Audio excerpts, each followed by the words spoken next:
যোৱা পৰহি মানে আম্মাৰ ওচৰলৈ গৈছিলোঁ আৰু তেওঁ মোৰ কাৰণে লাঞ্চত খিচৰি আৰু মটন ভুনা বনাইছিলে কি ক'ম আপোনালোকক খাবলৈ যে ইমান টেষ্টি আছিলে নহয় এবাৰ দুবাৰ মই তিনিবাৰমান ল'লোঁ চাগে এইটোকে কৈ যে আম্মাক খাবলৈ বহুত টেষ্টি হৈছে দেই ঘৰত আহিছে ইমান খাবলৈ মন গৈছে নহয় লগালগ আম্মাক ফোন কৰিলোঁ কেনেকৈ বনাইছিলা কোৱাচোন নিমখ পিঁয়াজ এইখিনি দি মজালো তেজপাত চেজপাত দি দিবা মজাই পেলাই তাৰপিছতে হেৰি দি দিবা পানী দি সিজাবা যে শুকাব যেতিয়া তুমি এই মিট মছলা অকণমান দি দিবা আম্মাই যেনেকৈ ক'লে তেনেকৈ মই বনাব লাগি গ'লোঁ সি তেল দিলোঁ পিঁয়াজ দি কিনে মটনখিনি দি দিলোঁ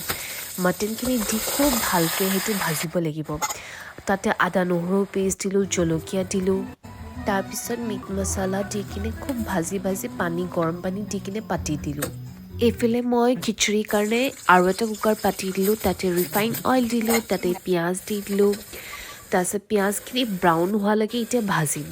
তাৰপিছত ইয়াত আদা নহৰু পেষ্ট দি দিলোঁ তাৰপিছত এতিয়া দাইল দি দিম ইয়াত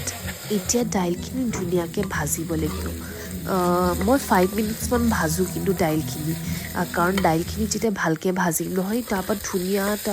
ধুনীয়া স্মেল এটা আহে পিছে মোৰ ভইচটো ইগন'ৰ কৰিব দেই কাৰণ মোৰ যে একদম কাহ হৈ আছে উপায় নাই কিনো কৰিম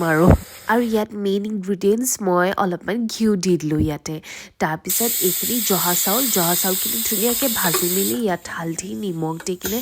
গৰম পানী দি কিনে এতিয়া পাতিম আৰু এইফালে মোৰ মটন ভুনা হ'লেই অলপমান পানী আছে এইখিনি শুকুৱাই ল'ম মজা হৈ যাব আৰু এইখন মোৰ প্লেট চাওকচোন কম্বিনেশ্যনটো কেনেকুৱা মজা হৈছে ন খিচৰি উইথ মটন ভুনা